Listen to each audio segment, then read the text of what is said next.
If you don't love what you do, and most likely nobody else is gonna love it, you know. People will sense it. Yeah, people will sense it.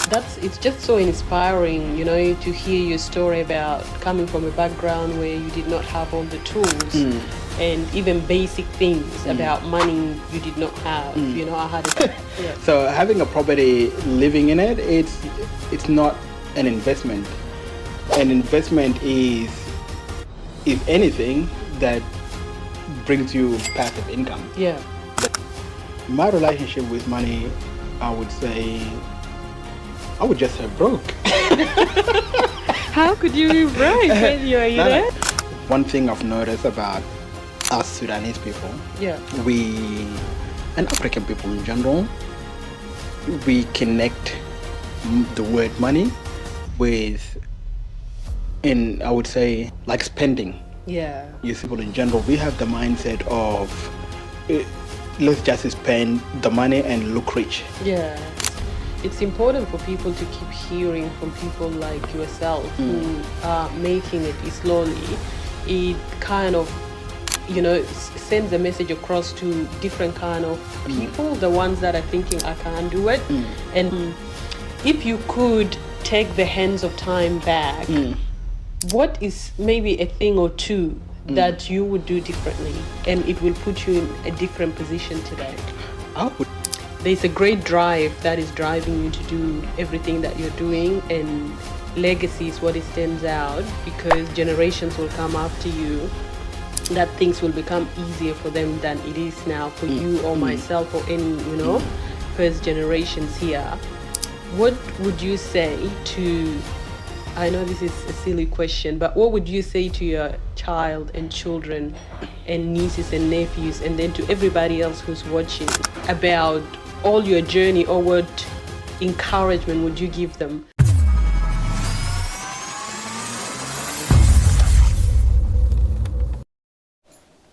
Greetings everyone, welcome to MBLC with Victoria. Today in the studio I will be interviewing ZUZU from MLTV, and he will be sharing with us a lot about financial freedom, financial literacy, and what he's doing in the space of YouTube. So we are looking forward, all of us, on learning from ZUZU as he comes and share with us some of his experiences. Welcome, ZUZU. Please introduce yourself to our audience as we start our interview.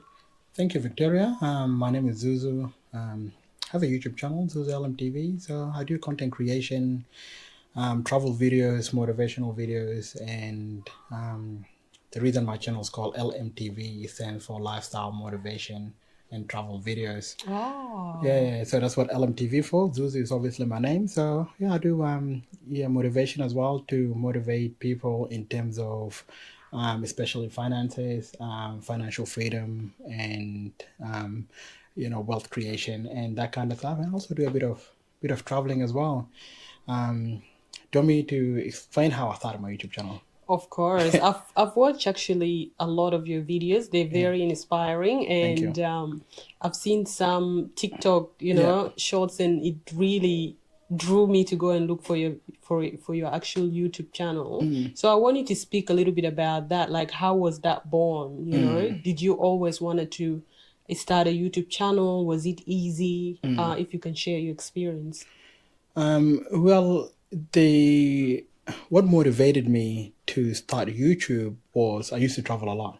So before COVID, I worked in the Northern Territory, made good money, and I didn't know what to do with money at the time. Yeah. No knowledge in investment. Check my bank account, the money looks pretty good. No married, no kids. That's a good problem to have. Yeah. So my bank account has money, and at the time I was married, didn't have any kids. That was prior to COVID. So I'm like, well, I'll just travel. So within just maybe 3 to 4 years, I've traveled to like 15 countries. And then, I got, other people, like people I know and people I don't know, even during my traveling. It's like, have you been to this country? And I mentioned the countries I've been to. And then people are like, why don't you start a travel channel and show people where you've been going? And then later you can turn that into, an income, create a YouTube channel. And because you've been traveling a lot. I'm like, yeah, that sounds pretty good. So, but I didn't really start, when I started thinking about I'm gonna do a YouTube channel. Then that's when COVID came through. Oh, wow. Yeah, so I'm like, well, I can't travel now. Yeah. What a time to. So yes, I just didn't bother because I'm like, all I had in my head was starting a YouTube channel showing people the countries that I go to. Yeah. Had no knowledge in money, motivation, financial freedom, none of that. Yeah. So was just thinking, because people were telling me, you've been traveling, you've been to Egypt, America, Canada, Asia, I've been to China. Yeah. People were like, why don't you start a YouTube channel? So when I thought about it, COVID came through. So, and people been telling me to start it to show people different places. Yeah. But we couldn't even travel within Australia. So how can I start a travel channel but I can't travel? Yeah. So I'm like, yeah, no, I'm just going to forget about that one. So I started reading investment because I'm like, I can't travel. I'm making good money. I go to work, make good money. So I'm like, okay, what can I do with the money? Before I was traveling with it. You had a very good problem. Yeah. Seriously. So I'm like, make a lot of money, check my bank account. At some point I had, close to 100,000. I'm like, I need to be pretty smart. I need to figure a way on, what I'm going to do with that money. Yeah. And I didn't have any investment background, math background, accounting background. Yeah. None of that. I didn't have any friends or family who were investing. Yeah. Who had the knowledge on how to invest. So I didn't have anybody. So what I started doing is buying real estate books. Yeah. So I bought a lot of real estate books. That was during COVID. Yeah. Making good money, couldn't travel. So COVID allowed me actually to make a lot of money. Yeah. Because I couldn't even leave the state I was in. Yeah. Coming to Melbourne was a problem. Yeah. Melbourne had the worst lockdown in the world. So I'm like, okay, find another, find something else to do. Use this money. I wish I had your problem, mate. So that's when I started reading real estate because I'm like, I don't really want to get into something I don't understand. Yeah. I'm a more of a research-driven person. I like to understand something and then can get myself into it. Yeah. So I read a lot of real estate books. Read, and that's how I ended up getting into, real estate. But long story short, after COVID, started traveling again and investing in real estate. And that's when I'm like, now I can start my YouTube channel. Yeah. Now you can travel. But now I'm like, I'll give it a different name. So instead of only travel, I'm like, I will just give it a name that where I can always have, because I'm like, what I learned from COVID is if I just had a travel channel, because a lot of YouTubers who just do travel content, they got stuck during COVID. Business. Yeah, they were out of business. So I'm like, well, I'm not sure if COVID is coming back or not. Yeah. That's good thinking. Or something else is coming. Something else is coming. So that's why I'm like, instead of just do travel, I'm like, I'll just end up doing other lifestyle. Yeah. Lifestyle can mean a lot of things. My lifestyle, somebody else's lifestyle.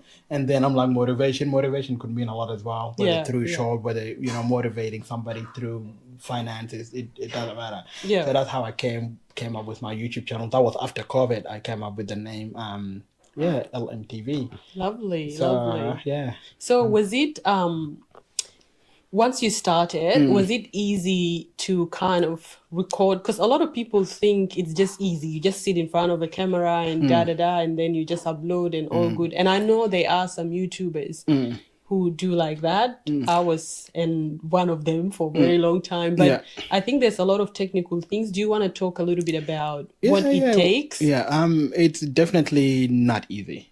It's not easy. It's doable and achievable. Anybody who's interested in YouTube, it is doable and achievable, but you need to understand there's a lot of work that goes behind it. Again, that's one of the issues I faced, is not having, similar to real estate, when you don't have a mentor, a motivator, or somebody to guide you, it's normally very hard. So you just do whatever you think you're doing the right thing, but you're probably not. So I started YouTube just recording with my mobile phone. After COVID, started traveling, went to a few countries. If you see my first videos on my YouTube channel, there's a lot of wind. You can't even, How humble beginnings, the days of So I humble was just beginnings. recording with my mobile phone. I guess anybody can, if you don't have the money, you can start very cheap and make money, and then you can buy more expensive equipment and stuff. But so yeah, it wasn't easy. Started recording with my phone. I think it was Samsung S22 or something. Didn't really have a wireless microphone. There was no good lighting, but behind the scene there's a lot of editing that goes behind, especially when it comes to YouTube. There's a lot of editing, and but you just have to stay consistent. And I knew that I wouldn't be able to stay consistent with traveling. Knowing I've got other things coming up. So for me to stay consistent with traveling, I'm gonna run out of content.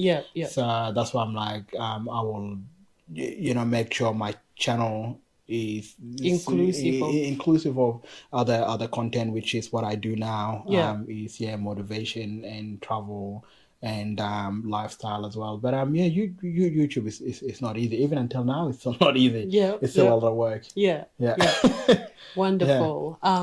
There's a lot of maybe new YouTubers or people who want to become YouTubers, and content creators in general, and they always say, that could become your full-time job.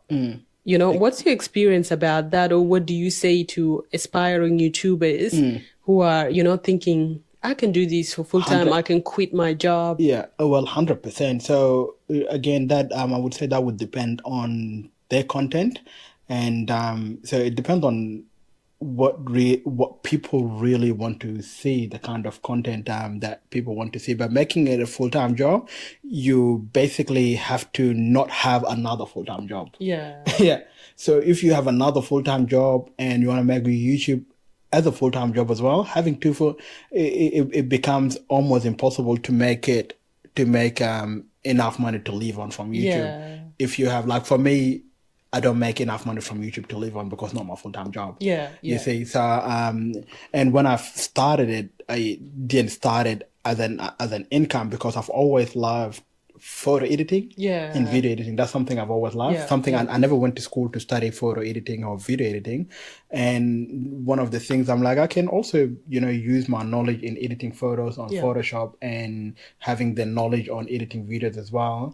I can just start a YouTube channel, and hopefully one day that, my passion can turn into, passive income. So it was something I was passionate about. But if somebody wants to start YouTube because they just want to make money, it doesn't work. You have to be interested in something. Like, start YouTube in what you are interested in, what you're passionate about. Not because, ZUZU or Victoria is making a lot of money. We want to make money too. Getting into it for the purpose of money, it's I would say it's not point. But getting into it for the purpose of, I would say, making an impact rather than making an income, I would say you can definitely thrive and end up making it on YouTube if your mission is you want to make it an impact. Even doing travel destinations, you want to show people beautiful places that people have never knew existed. Like I said, the video I want to do here in Melbourne is go to Mount Buller, because I've done a short video a couple of years ago, and some people on TikTok, not on TikTok, on Snapchat, people message me from Perth, in Australia. It's like, are you in Australia? I'm like, yeah, that's Australia. So people living in Australia didn't know I was in Australia. So, and then they're like, where's the place? What's the name? Send it to us. And then they visited, and then they went to see it. They went to see Mambula. They didn't know Australia had places like that. So again, that's a different form of impact. So if somebody is starting for the purpose, wants to start for the purpose of, to just make a change, they can definitely, you're not going to get sick of doing it. But if you want to do it because of money, you look into your bank account, YouTube pays you $100. Like, that paid me. If I was doing it for the purpose of money, $100, what am I going to do with it? I would have said, no, I'm going to quit if I was there for money. But I'm not doing it for money. I'm just doing it for two reasons. One reason, as a hobby, something to fill my free time with. And then the other thing, I wanted to also make an impact, enlighten people, whether through motivation or showing people different places. So it depends on what that person wants to do. For money, I wouldn't really recommend it. That's the good one. That's a good one. So if they're passionate about it, they have some kind of if they have something that they can offer to people, like valuable lessons, even teaching, even Yeah. just English. You know, Yeah, you go on yeah. YouTube nowadays. There's so many things.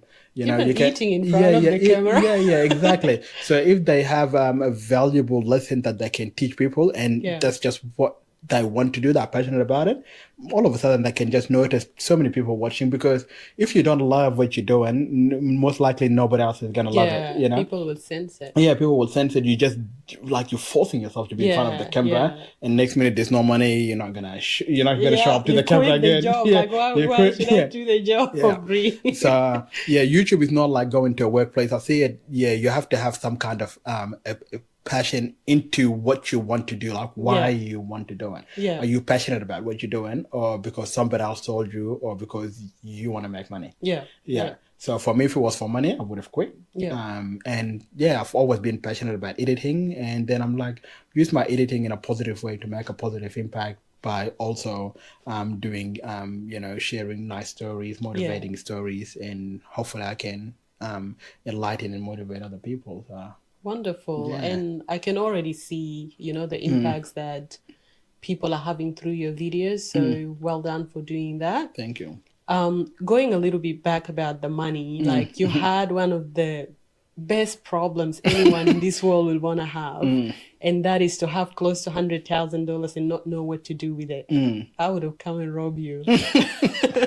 So just going back a little bit about the money thing, growing up, like what was financial literacy like? Even observing, sometimes there is observational learning. Have you learned anything from the way your parents, maybe they spend money, they calculate how they're budgeting? Were you exposed to anything in terms of financial literacy? To be honest, not really. I would kind of say when it comes to money, accounting, maths, money management, I didn't come from a wealthy background, my family didn't have a luxury job, didn't have a uni degree, or math degree, all this kind of stuff. So I kind of had to go and find my own way, climb up by myself without having anybody pushing me, guiding me, motivating me. I had to do it myself. So in terms of my financial literacy, I had no, like I said, prior to COVID, the word investment, I didn't know what it means. And until today, a lot of people don't know what it means. And it's not just an English word, the word investment. A lot of people don't know what it means. I thought I knew what it means. Buying a house, that's meant investment for me. You see, that's what I thought investment means. But then later, after studying the definition of investment, it's not just buying a house, it's an investment. So otherwise, 90% of Australia will be investors. You know what I'm saying? So I know so many people have houses, but they're not investors. You see? So including myself, I thought I knew what the word investing or investment means. Even I ask people today, people think they know what it means. Oh, my brother bought a house, he's an investor. This person bought a house, he's an investor. But the definition of investment, it goes deeper than that. And so that's something I had to figure it out myself. Even if I ask my parents today, I don't think they will know what it means. They own properties as well, but they wouldn't know. And for me, I didn't want to get into real estate just to have a house. The word investment, it really was appealing to me. The word invested was really appealing. One of the things, just growing up, there's two things that really appealed to me: being a captain and an investor. Those words sound amazing. Even until today, maybe sometime soon, I want to do a helicopter training. I want to get a helicopter license. Something I want to get, because the word captain sounds pretty cool to me. You see, the word investor sounds pretty cool. So I needed to know what is an investor. If I buy a house, am I an investor? Like I said, more than 50% of Australians will be investors. So I hope I answered your question. You have. And I think already I've mentioned you need a private jet, so you better get that license. You do. Yeah, that's something I really want to get, but I'm not sure when. If I can find the time, I know I've looked into the process, the course, and I'll probably start with a private license. It's pretty easy and it's pretty cheap. Then if I want to go to commercial to fly the people, probably not. Just want to have the title. Captain. Private license is a good fly myself. That's good enough. So yeah, that's something I've always been passionate about. In being an investor is something I've always been passionate about. Wonderful. So people have different passions. You might be passionate about something. The word doctor, some people are passionate about it. It's like, I want to be a doctor. Look, like I've mentioned earlier, if you really put your mind into being something, becoming something, doing something, I believe you can do it. You will do it. Yeah, definitely. So it's just so inspiring, to hear your story about coming from a background where you did not have all the tools. And even basic things about money you did not have. I had a similar story. But with regards to investment or investing, which you have emphasized about, a lot of people don't know the definition of that. I want you to briefly say it in the simplest way that anybody who is listening will be able to understand what that is. So the simplest way I could put it, so of buying a property, for example, use a property, everybody knows what a property is. Yeah. So having a property, living in it, it's not an investment. An investment is anything that brings you passive income. That brings you money. And that doesn't matter what it is. So if it's your car, like people buy cars are liabilities. But when you turn that car into a taxi, now it's bringing you money. So now you have an asset. You see, the bank will look at that as an asset, as a business, as an investment. So let's say you have 10 cars that are all bringing you money. You see what I mean? So those are, now you have asset, but just having a house, it's not an investment, it's not an asset, because how does your house put money into your pocket? How do you make money out of it? If it's the house that you live in, I live in my own house in Northern Territory. It's not so that's why the bank will ask you, do you want an investment loan? An investment loan is a house that you don't live in that brings you money. But if you're going to live in it, the bank don't even call it investment. Right? They don't call it an investment loan. It's I think a home loan or owner occupier or something. Owner occupier. That's not an investment. They don't even call it investment. You see, because it's not investment. Investment is something that gives you money. And it doesn't matter what that thing is. That's right. So and if it's not making you money, you're not investing. So if I know a lot of people who have houses. They just have houses to want to put a roof on top of their head, but they're not investing because that house is not generating income. There is no passive income coming from that property. But if there is passive income paying itself off and then giving you even $1, that's an investment. So it doesn't have, you don't need to be making, like you see those, billionaires or whatever making $1 million a month. You don't need that. If your property is making you just $1 after it's paying all its own expenses, you making $1, you're making money. You see, even it doesn't have to be $1 million, doesn't have to be $1,000. Any amount of money that comes from whatever you have, whether it's a vehicle, whether it's a property, whether it's an empty land, anything that brings you money. That's an investment. So I hope that explains. It does. And I would like you to also speak to the other side of investment. So one of it is the one that generates you income, but sometimes you have to put in order to prepare to get back. And maybe that it's in terms of investing in learning, like you had to buy books. You didn't go and beg for these books. Correct. So I want you to talk about that as well, because a lot of people, maybe they think if I have to pay to attend a course to be equipped, then, that's losing money. You're 100% right. We have to, sometime before we invest in other assets, we have to invest in ourselves. And that could be reading books, what they call it, watching videos online, traveling, to meet other investors. I've traveled to meet other investors a few times from NT to come to Melbourne to meet other investors face to face. I was going to mention one of them's name, forgot his name. He's in St. Kilda. I don't know how many houses he's got, probably thousands of houses. I had to sit face to face because I didn't have anybody to inspire me. I did a lot of things I didn't understand. So I'm traveling to Melbourne before I go and see family, whatever. I'm gonna go and see this guy. I've already made a meeting with him. In St. Kilda. He's got an office over there. I'm trying to mention his name, but I forgot his name. So other people can Google his name, they'll find him. So yeah, investing in yourself is super important, especially when you don't have the knowledge. Yeah. We need to start investing in ourselves, and like I said, reading books, watching videos, going to seminars. Yeah. You know, learning from seminars. I've been to 2 seminars in Alice Springs, actually. Yeah. So I've been to 2 seminars there by people who are actually today, they have companies, real estate businesses to help people with taxes, getting loans and all this kind of stuff. I actually need to talk to them soon about tax return, because my tax return is so complicated. Yeah. Yeah. But yeah, so they came to Alice Springs to do a seminar, and just wanted to hear them because those are big people in the investment business. Yeah. So there's a lot of things, like I said, that I had to do before just going out there myself, because you know, even 50,000 is a lot of money. Yeah. You know, and when it comes to investment, we have to multiply your investment. You need to start the right way, not just get something. Yeah. You know, I'm pretty sure that house is gonna go up in value and then it goes backward because nobody told you the location or something like that. Yeah. So yeah, I'm like, I don't wanna. My first property was very cheap, unit. Yeah. 225,000. So, and the reason I'm like, I still like, even though I read a lot of books, I didn't think I was knowledgeable enough. Even until today, I still do a lot of research.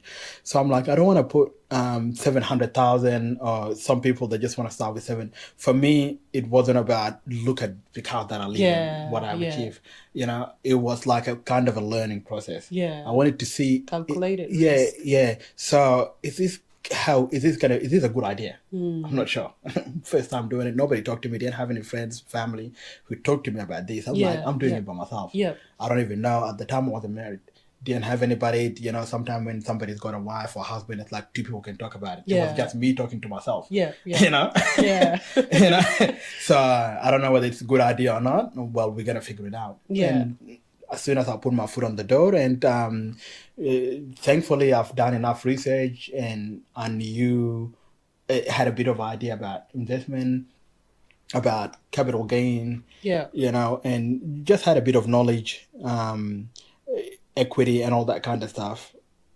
Then I was able to straight away from that go and buy another, you know, within, I think it was within maybe 2 years, I bought 3 properties in 2 years. I need to come to you. And and a lot of people thought that was impossible. Like, how do you buy 3 properties in 2 years? But I could have pushed for more. You see?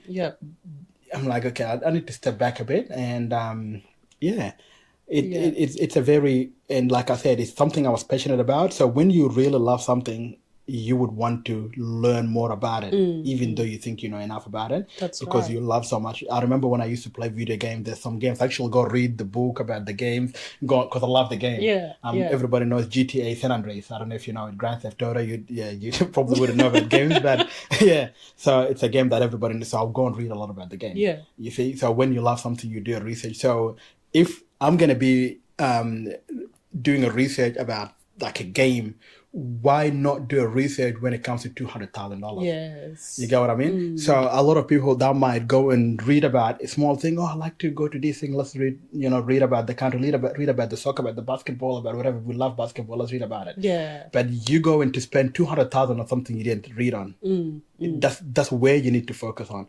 You know what I'm saying? So why would you read about something that doesn't really, like, I used to read about video games. I don't make money. It's just something I like.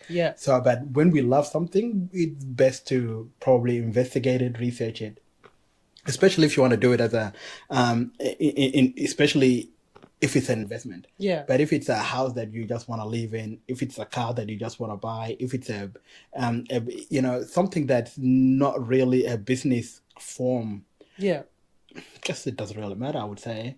But if you want to start a business, you probably need to read about it. Do research about it, about so many things. You know, even until today, I read about real estate, because real estate is connected to so many things. It goes to taxes, and then taxes is the bigger things again. And that's where I'm at right now. You see, I've read the part of real estate, and when it comes to taxes, I'm still not knowledgeable enough. So I've got a book that I haven't finished. It's called Australian Tax Book or something. So I've still got a lot to read about, because now I knew real estate is just connected to so many other things. Yeah, yeah. So reading So one you thing, branch out. yeah, And, yeah. yeah. Wonderful, wonderful. So we have learned that, you know, investment is not just about buying the properties or buying the things, but also, you know, educating yourself, preparing yourself to be able to make the decisions that need to be made. A lot of people, they will think if you bought maybe two houses, one is owner occupied, or even one investment property, they think I've made it, and you know it's time for retirement. You know, have you retired yet, or are you still working? Yeah, definitely I'm working. Hopefully not for long, but it might sound confusing. I don't want to work for long, but at the same time I will never stop working. So what I mean is working for other people is not something I want to do. Like, I'm still working now. Yeah. But, you know, last year was supposed to be my last year. I just need to push it. Yeah. So I'm not going to retire. Like I said, probably will work forever. Yeah.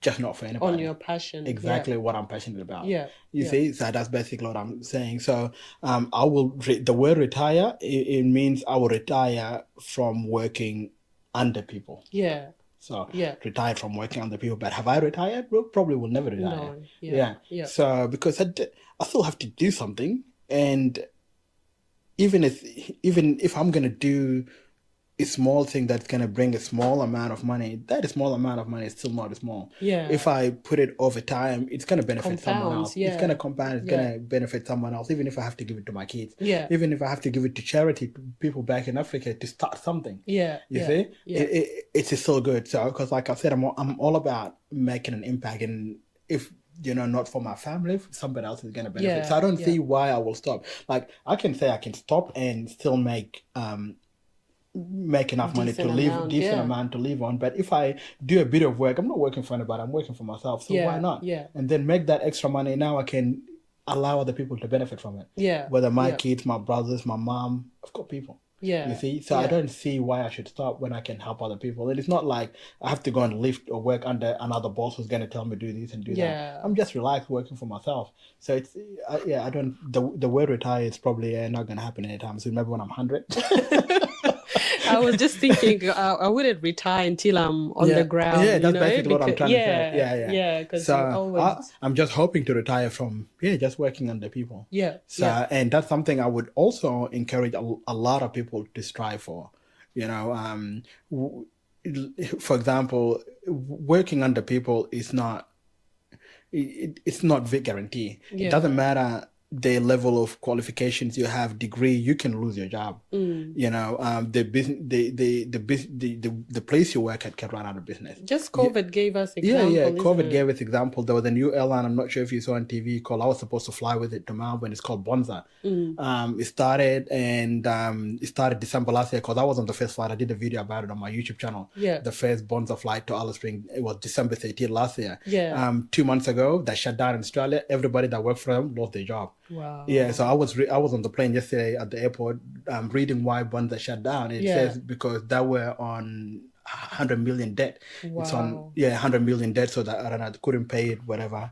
They had to close their business down, grounded all their planes, and terminated all their employees. They didn't even pay. Some of them didn't get their pay. You can't sue a company that doesn't even exist. Yeah. You see? Yeah. So even I've got friends in Alice Springs, they're like, we're supposed to fly with them to Melbourne and back, but all of a sudden they put on the news that the airline doesn't exist. Yeah. So people didn't get a refund. Yeah. There's no, you call the number 22, it doesn't exist. Yeah. Just kiss your money goodbye. Yeah, so the money is gone. So that's just an example that it doesn't matter what knowledge we have. Working under other people, we can lose our job. Yeah. There's an example, one example, probably not related to this, but I've got my cousin in Darwin was telling me about a man who, he's a doctor, and his daughter, I think, is being very naughty or something. And I'm not sure what he hit the daughter or whatever. And then that was somehow ended up affecting, because the girl called the school, daddy hit me, police came, and then ended up affecting his doctor's registration. You see? So him hitting his daughter lost his job at work. Not even related. You see what I'm saying? So yeah, especially in the West, our job, the way I look at it, is not guaranteed. So, but if you work for yourself, and even if you make 100, let's say $500 a week, if you go to work, you'll make probably $2,000 a week, for example. Yeah. The $500 a week is still pretty good. Yeah. You know, because Yeah. you're just working for yourself. You just Yeah. relax, and that's why for me, I'm always looking for a way on how to make passive income. Yeah. You know, passive income is super important. If there's a way where, and I know there are some ways, you know, real estate is one of them, but there are other ways of making passive income, and that's very important and something I would encourage a lot of people to try to educate themselves and find ways on Yeah. how they can make passive income, because there are a lot of ways, especially in the time that we are in now, 21st century, so many things that you can You can do, yeah. that will generate you passive income. Yeah. Yeah. It could be an amount, you know, $100 a week. It doesn't sound a lot, but probably in the beginning, and It you adds master up. it adds Yeah, up. You know, you yeah. become good at it. You find yourself making a lot of money, and a lot of South Sudanese in Melbourne and Australia, I see a lot of them doing good as well. Yeah. You know, in terms of businesses, in terms of making money outside of going to work. Yeah, I know yeah. people are doing that, Yeah. which is very good. Yeah. You know, it's something definitely that's what will, you know, you don't have to worry about. Like, you just don't have to have fear. Yeah. Going to work, it's like, I've got bills, I've got this family to feed, and you just have to go and, you know, kiss everybody's behind because you've got bills to pay. Yeah. Yeah. You know what I mean? So Yeah. it's not a life, it's not a good life. And it's something that I talk about to a lot of people. It's like, we don't want to go to work and, you know, just allow yourself to be abused, disrespected, and you don't want to say anything back because you're scared that, you know, will lose your you're job. going to be at fault, even though you might not. You're going to lose your job, you've got bills to pay. Yeah. But yeah. if you've got passive income, imagine you're making $500 a week. You know, you're not going to care who's going to disrespect you at work. Yeah. Yeah. You know, money's coming anyway. That's right. That's You right. know, so that would kind of give us that confidence that we don't have to go and be other people's slave. Other people need to respect us. Yeah. You know, Yeah. When you make enough money, people will respect you. You know, when you're broke, nobody respect you. So, yeah. Yeah, that was really good. And I think the reason why we do this kind of interviews is because people sometimes think we don't have somebody like me, or somebody started from a very humble beginning, or someone who didn't know much at all and is making it now. And your story is very inspiring, you know, not having the background of all of these, and just pushing yourself to learn and to prepare yourself to be able to make these big decisions. Like they said, investment or home ownership is one of the largest financial decisions that one have to make. Of course. You know, and you started from zero and prepared yourself to the point where you are now. What is your relationship with money now? My relationship with money, I would say, I wouldn't use the word, I would just say broke. How could you be broke when you're, you know? Because I'm not the kind of person that likes to have money. Squander and show. Yeah, or just have lots of money in my account. Like, anybody will have more money than me. Yeah. I know that, because I've got bigger things to do. So when I have a lot of money, it's gonna go to $0 real quick, because it goes towards something that is an investment. Yeah. You see? So for me to, and so with your question, I'm guessing you are asking, like, am I an investor, or are you an investor? Or because sometimes because of our experiences earlier, we kind of become, you know, we want to hang on to money, or we just use it because we want to compensate, you know, for all the things that we didn't have. Yeah. Yeah. Yeah, definitely with me, I would say I would probably use the word risk taker. I wouldn't use the word investor yet. But like I said, that's what I'm passionate about. That's kind of a dream title. Yeah. Captain is a dream title. Yeah. You know, it's a title I want to have.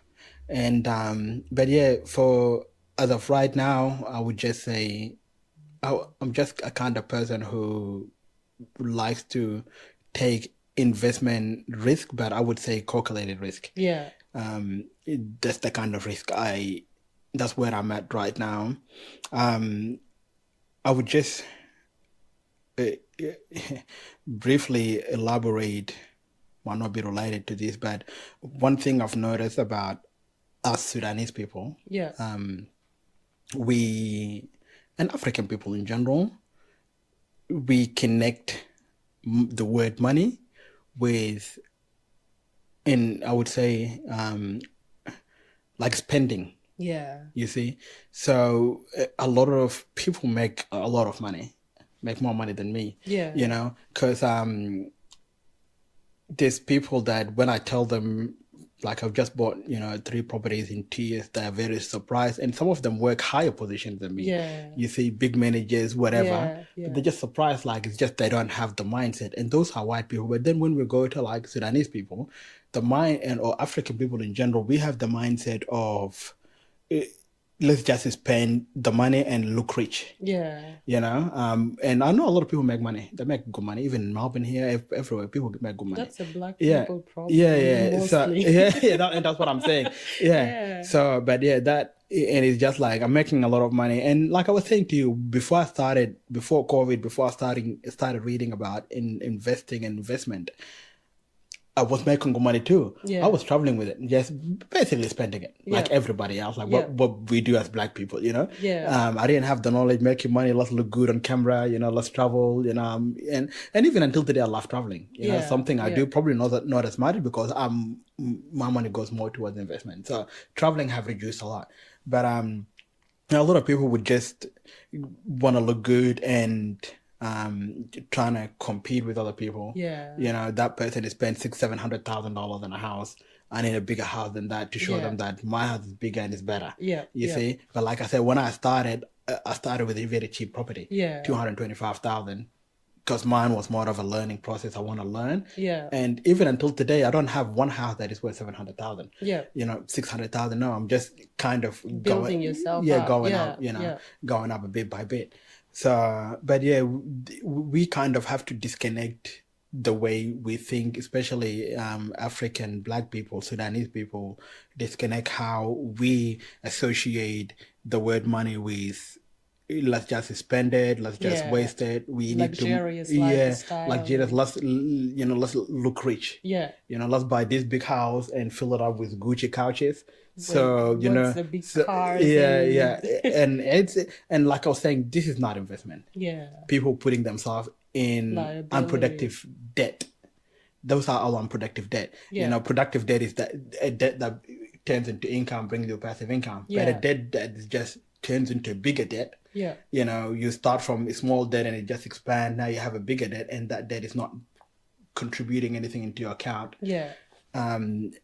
That's where a lot of us Problems are at. happen. Yeah. We are all in that situation. And like I said, I was in a similar situation, but I was just more spending money on traveling. Yeah. Yeah. Yeah, I was spending, but doing this show off and all this kind of stuff, that's something that I've never, I'm not interested in. And when I can call myself an investor, maybe I can buy a big house, Yeah. maybe 700, maybe $1 million. When I can call myself, but people who are broke, probably just working, it's like I'm spending a house like 900,000. Like what are you? You're just working a normal job. Yeah. Even if you're earning $2,000 a week, that's not enough to spend to buy a house worth that amount of money. Yeah. Some of them could be single mothers, some of them could be whatever, just people working by themselves. Yeah. Like for me, that's not a wise way to invest, or not a smart way, to kind of use your money. Yeah, that's basically how I look at it. It's not super smart, and some people might not even have kids. It's like 5-6 bedrooms. Like for who? It's just showing off. It's like okay, I'm just speaking Great about point. those people that it's like it's just unnecessary spending. Yeah. It's wasting money. Yeah. You know, and then later you might have to sell it because you're working by yourself. You've got 2 kids. You've got 7 bedroom. Not sure for who. Just because the other girl or the other lady bought a Had bigger six. house. Yeah. Yeah, you know, so now I need to get a bigger house like that. Yeah. So yeah, it does, like you said, that's a black people problem, and until we can, you know, disassociate ourselves from those kind of problem, we might be able to put ourselves in a better position when it comes to money. But until now, people just continue doing it. And I guess it's like, you know, that's their money. That can spend it on whatever that, if they want to show off, I guess they can show off with it, you know, buy all Gucci brand, you know, bags and leather seat couches, Gucci or whatever. Yeah, it's very hard to become wealthy. It's very hard to achieve financial freedom in that kind of way. Yeah. It's gonna be impossible. Absolutely, absolutely. Wonderful saying that. And I think it's important for people to keep hearing from people like yourself who are making it slowly.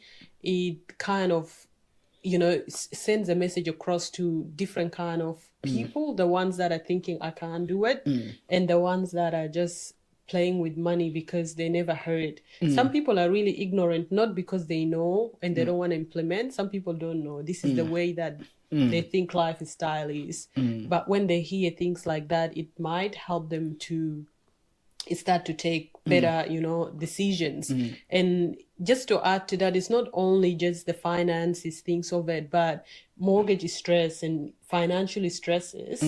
At the moment, they've done studies and is highest on the top, you know, and then it leads to a lot of other things like divorces, marriage problems, and, you know, it like even health issues, mental health issues, because you're working 24/7. Exactly. And you're supposed to come home and rest, and then you look at your house and you're like, this is what's killing me. Yeah, exactly. Yeah. So if you could take the hands of time back, what is maybe a thing or two that you would do differently and it will put you in a different position today?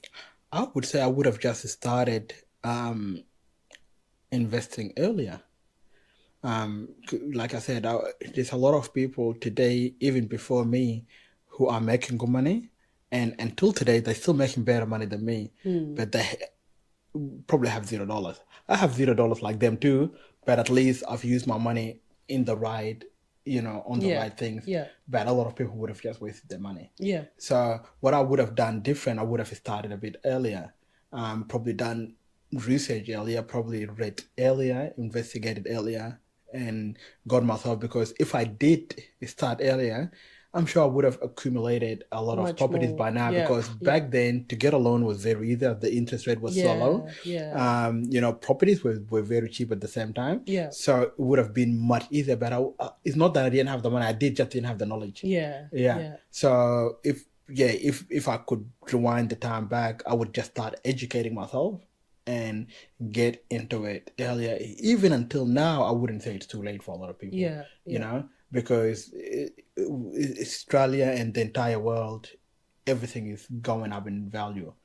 So nothing is going backward. I was looking into international investment, buying land overseas. It doesn't matter which country you're looking to, including our home country, whether it's South Sudan or whatever. Prices are going up too. That's right. You see, I was searching 2 years ago in South Sudan. When I look now, South Sudan is going up too. You see, so it's not too late for people to start in, especially like I said, I'm, you know, really into investment. I would highly encourage people to start investing when they have the money, rather than waste it, or rather than spend it unnecessarily on something that makes them look rich, but in reality makes them poor.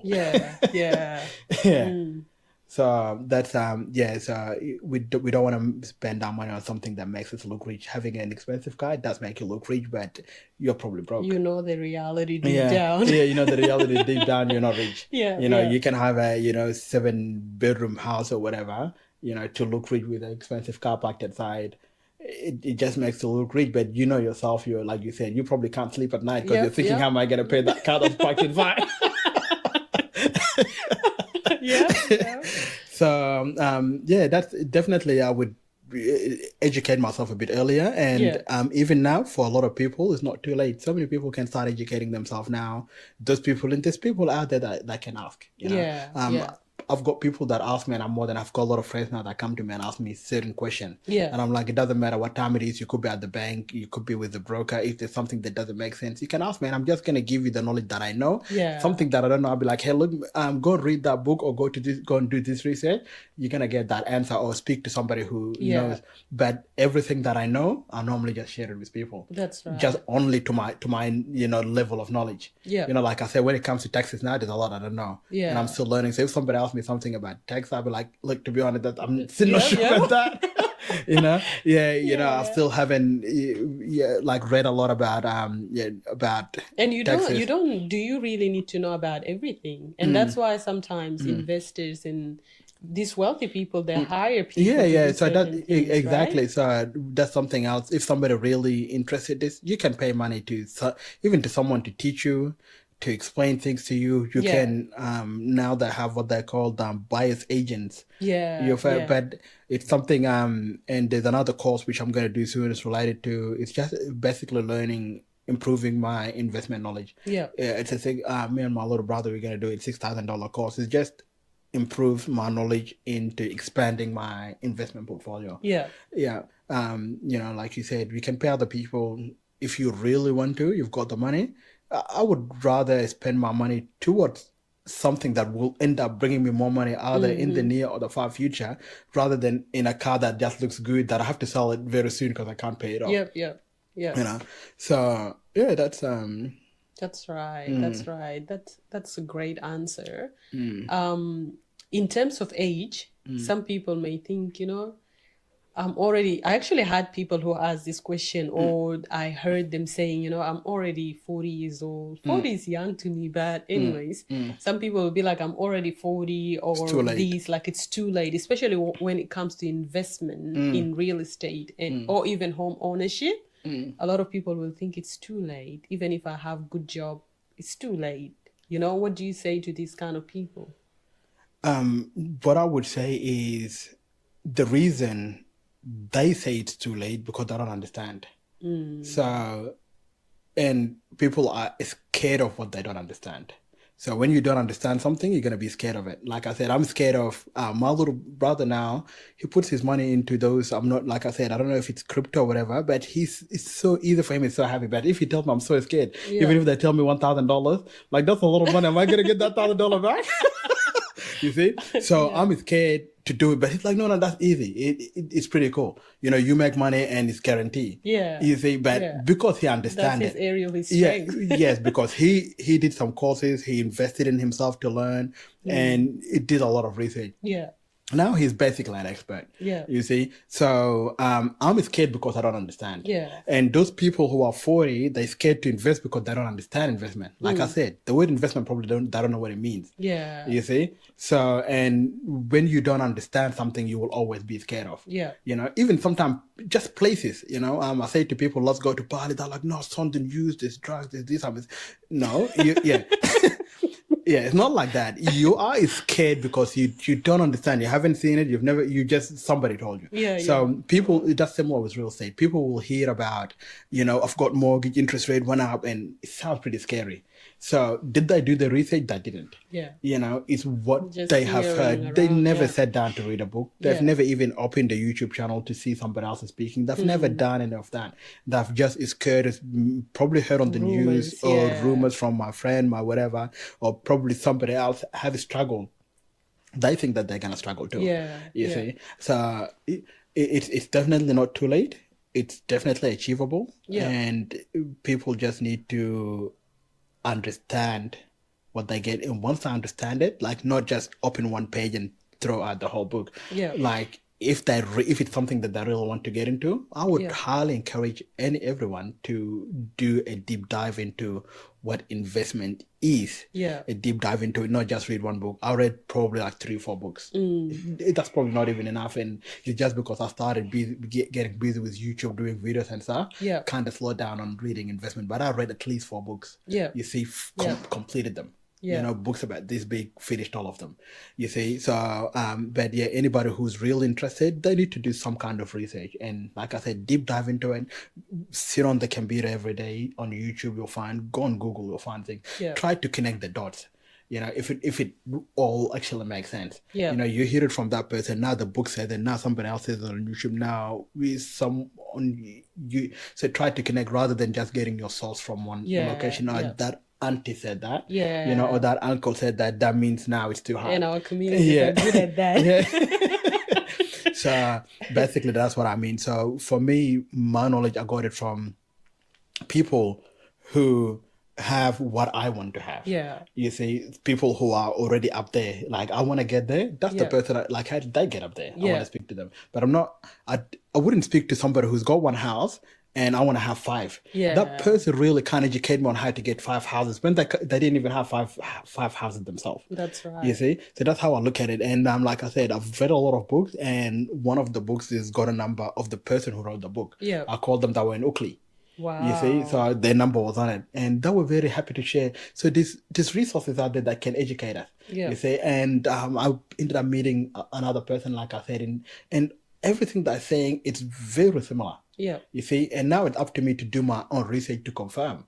You know, read books, go on YouTube, go on Google, on Wikipedia, all that kind of stuff. Yeah. Yeah. You know, so like I said earlier, we are most likely to read about something that's very unnecessary, not important. Like I said, I used to read about video games. Novel. So we have the time to read this, but we don't have the time to read something that can create a generational wealth. Yeah. You know, something super important. Like I said, like you said, in buying a property, or if it's more than one property, is the biggest financial decision you'll ever make in your life. You know, buying one video game and a CD for $700, that's nothing. But we read about that, especially like guys, for example. Yeah. When it comes to video games, they're big about it. Yeah. They'll go research and this, but they're not interested in reading about something that will create them generation freedom. Yeah. They're not interested to read about it. Yeah. So, and then we are so scared. It's like, oh, nah, that's not easy.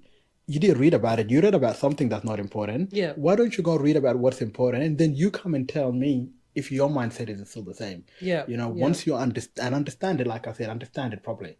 You know, if I read something that I still don't understand, and there's so many things I find it hard. Like, I'm not a medical person. If I read about medical, I'm gonna say, nah. Different terminologies. It's hard to do that. It's hard because I don't understand it. Yeah. That's why it's hard. Yeah. But once I understand it, it's not gonna be hard. It doesn't matter what it is. Yeah. You know, once I understand it, it's gonna be super easy. But those people, I would highly encourage them. It's not impossible. It is unachievable. Doesn't matter even at they, like you said, 40s. 40s is very young. Yeah. You know, somebody who's 40, and if they want to invest, they just need to do research about it. Yeah. And some people think about investing, and I'm 40. The bank give me 30 years to pay the house. I'm going to be 70. I'm going to be probably dead. You can pay a property in 10 years, 5 years. Yeah. You see. So and I know it's very easy. Yeah. You know, you don't need 30 years. The bank will just give it. It's actually good that the bank gives us 30 years. They don't give us 10 years. Otherwise, we'll be forced to pay, you know, $10,000 a month. Yeah. You know what I'm saying? Yeah. If they give us 10 years, we probably have to pay $10,000 a month. Yeah. But they give us 30 years. Now we have that flexibility to pay a small amount of money. Yeah. And then over time, the way we benefit is because we don't have to rush to, we don't have a small, like they didn't give it that small amount of time to rush. Yeah. The bank obviously benefit through interest. You know, the longer it is, they make more money. Yeah. Through interest. But for us, we don't have to rush. But if the bank says, you know, you have 500,000, you've got 10 years to finish it, you probably Your need quality of life. Yeah, you're gonna have zero life. Yeah. So they're still giving us a bit of life. You know, they say 500,000, probably, you know, $500 a month. Yeah. For example, you know, or probably more.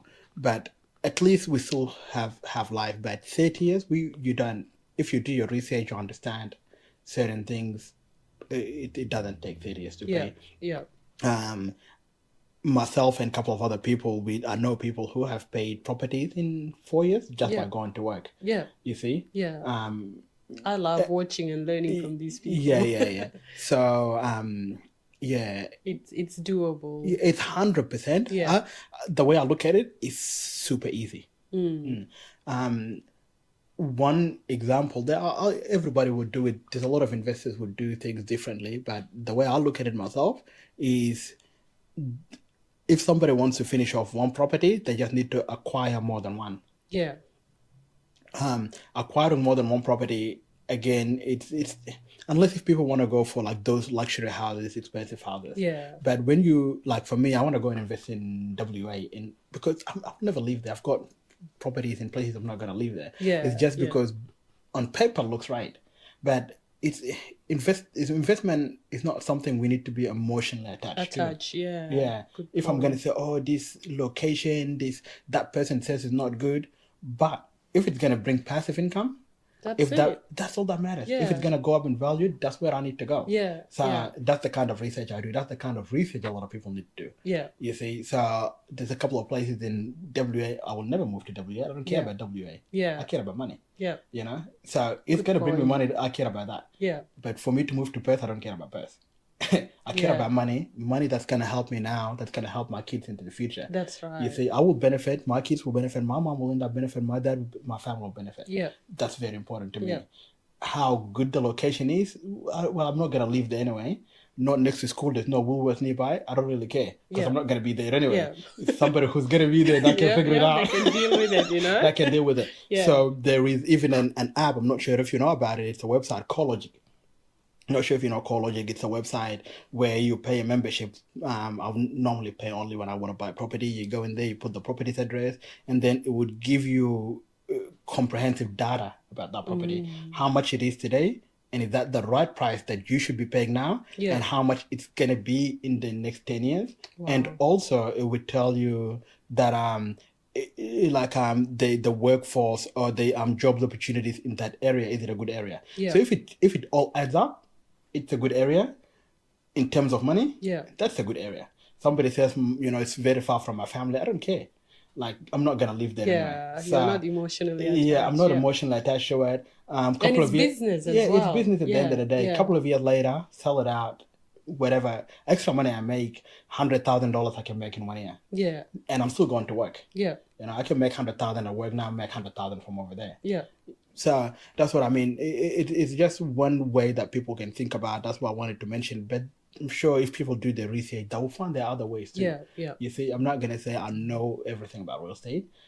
People just need to do the research. They'll find it's actually easier than they think. Yeah. So Wonderful, wonderful. Just before we go towards the end of our interview, I wanted you to speak a little bit about budgeting. I don't know if you do budget, we spoke about things here, there and there, but budgeting where you actually sit down and look at your finances, and then from everything that you've said, I see a planter, like you're always looking for good soil and planting your money, do you have a working budget? Does that help? I would say budget, it did work for me before getting into real estate. Yeah.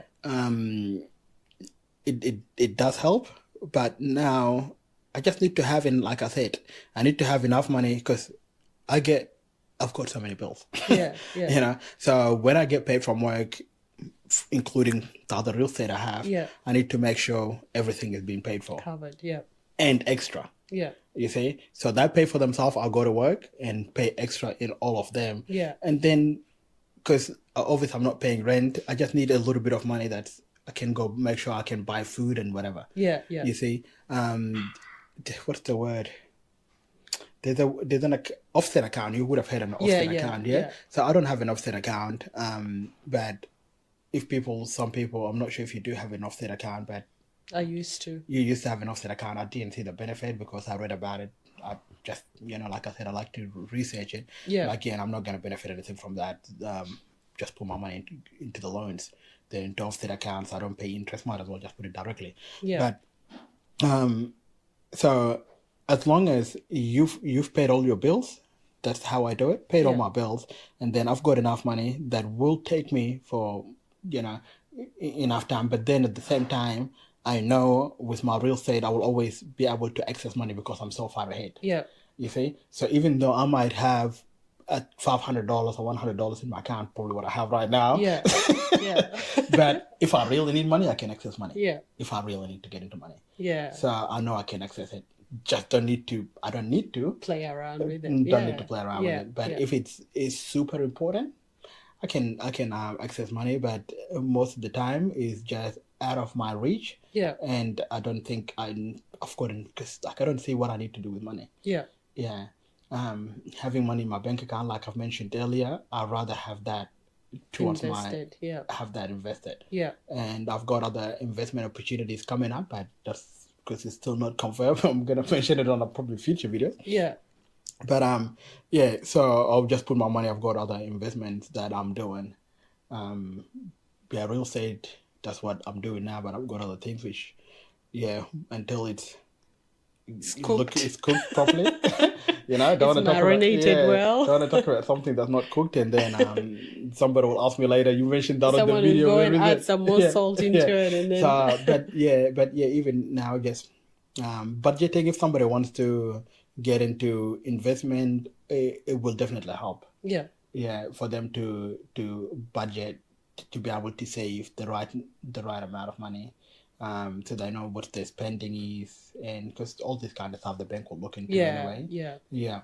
So, but if somebody who is already investing and they have the knowledge about investment, I guess if it's working for them, I guess they probably don't have to if whatever they're doing is working for them. Like what I'm doing is working for me. And if somebody else wants to, they're investing in real estate and they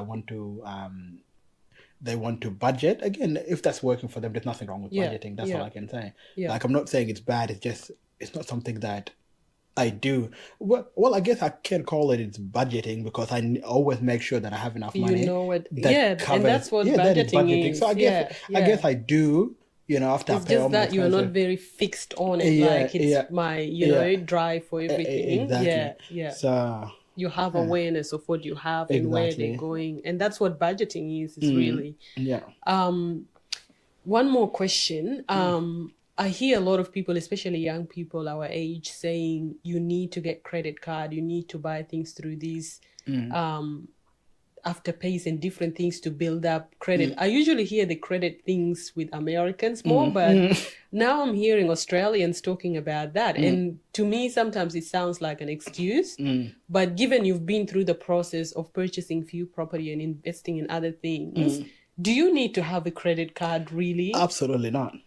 Say it again. Yeah, no, they don't need. I don't want to sound like a hypocrite or contradicting. I used to have credit cards myself. Yeah. But later I regretted. Now I don't need credit card, and it's not that I could pay them, but then they could negatively impact a person who wants to get into investing. Yeah. You see, it's not really a good thing to have, and I did have it myself, but it's not that I needed it. Yeah.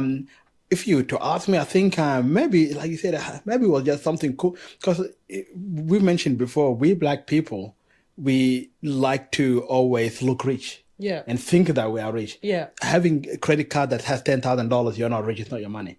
You are not rich. You need to have your own $10,000. Maybe you can say you're rich. If you have your own 100,000, you're rich. But if you have a credit card worth 100,000, that's not your money. As soon as you spend it, you become broke immediately. That's right. Because now you have a debt. Yeah.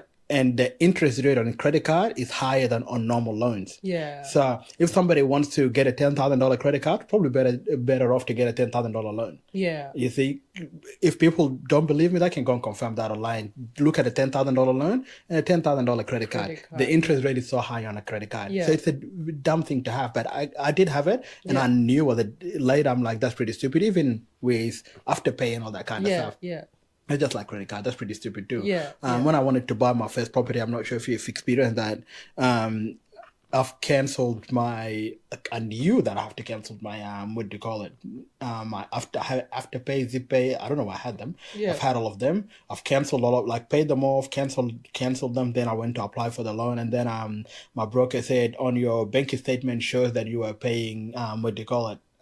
There's some payment goes to ZipPay and Afterpay. Yeah. And I say that's cancelled. Yes, I did. They don't need money from me. Okay, can you get a letter from ZipPay and Afterpay to a termination letter that is terminated, and a letter to say that it's been. So it kind of delayed my getting a loan process. Yeah. You see what I'm saying? Even though there was no issue there, I still had to provide evidence to tell them that I don't, because they look at it as another loan. Yes. You see what I mean? Yes. So and that wasn't even a credit card. That was just an Afterpay and a ZipPay that I had.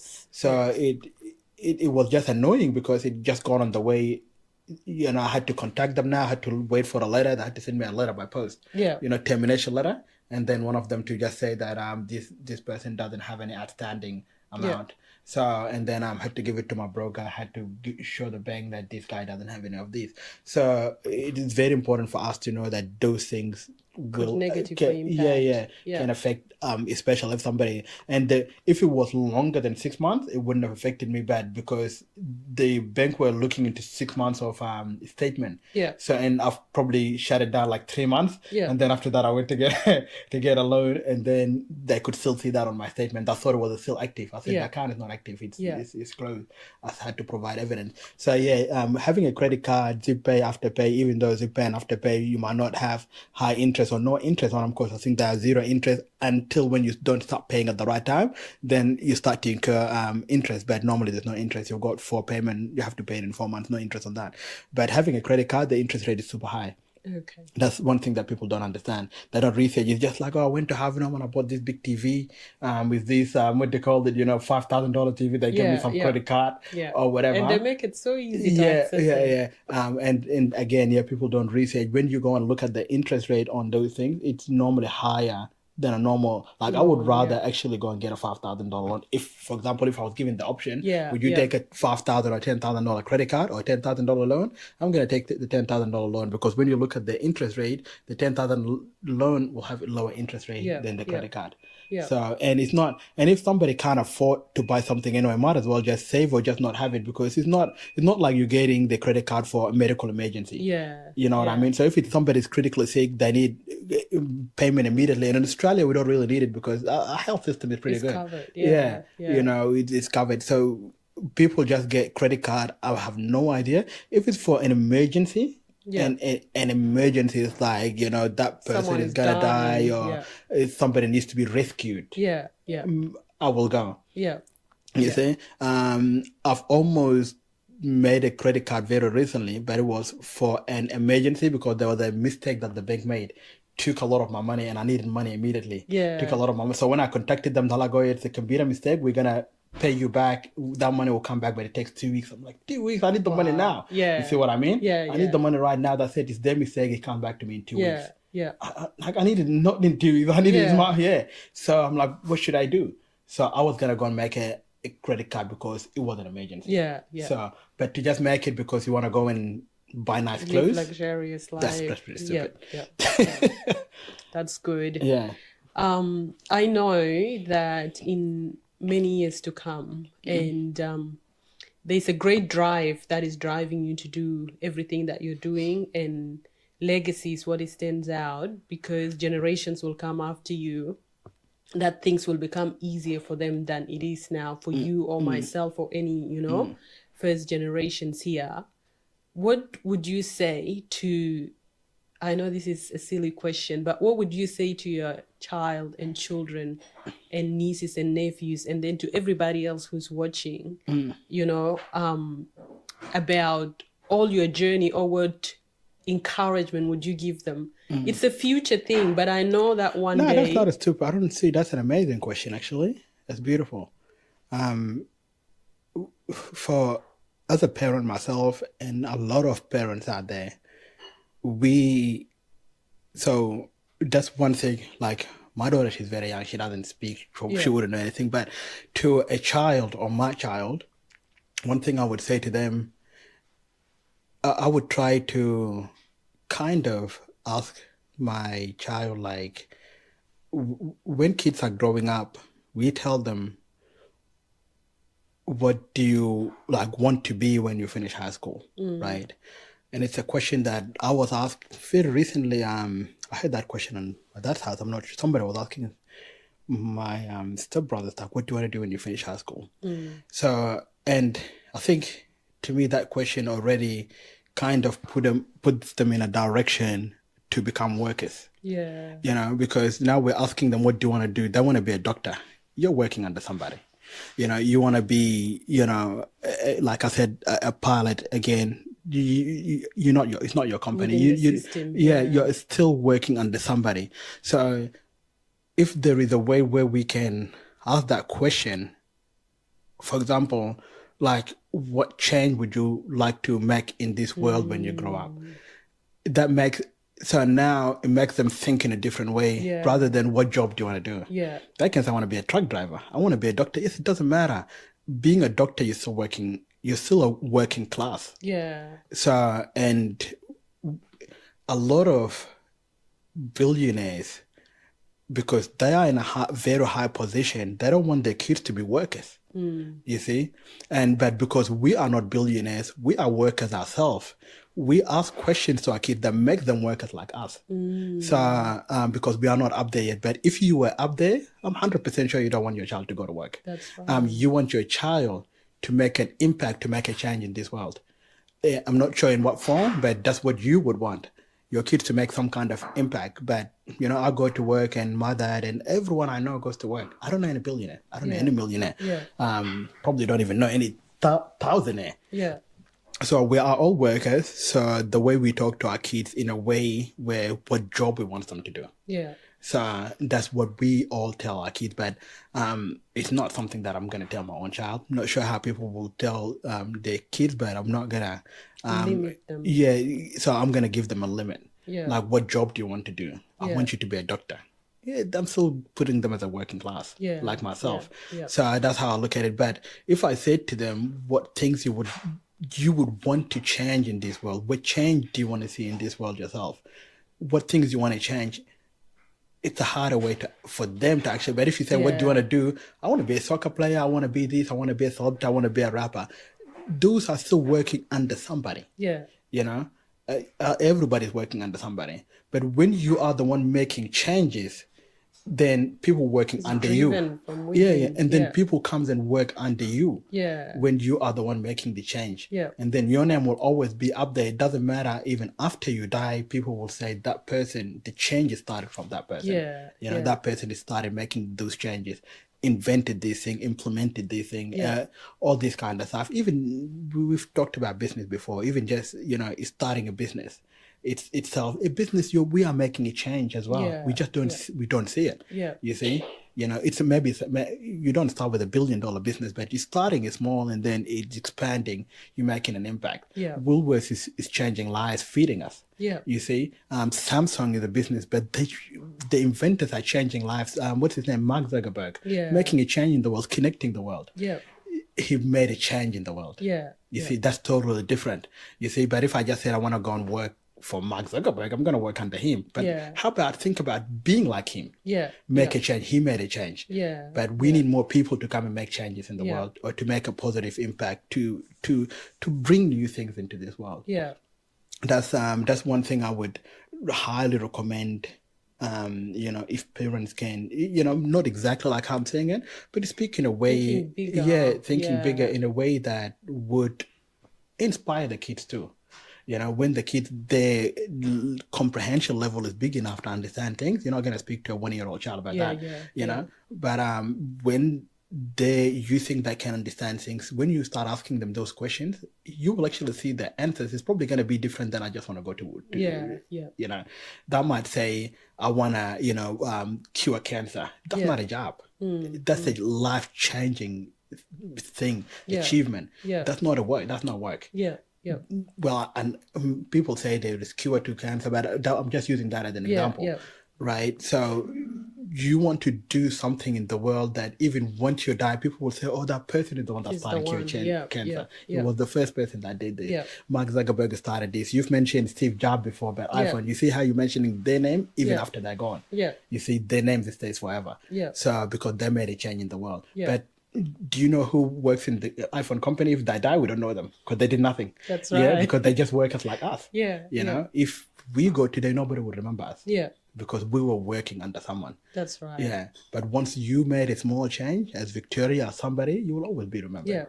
So, and that's basically how I look at it. That's excellent. That's how I look at it. And that's probably what I would, once my kids can understand, or anybody, it's a good way to inspire their kids. But like I said, it's the reason we don't think like that because we've never been up there yet.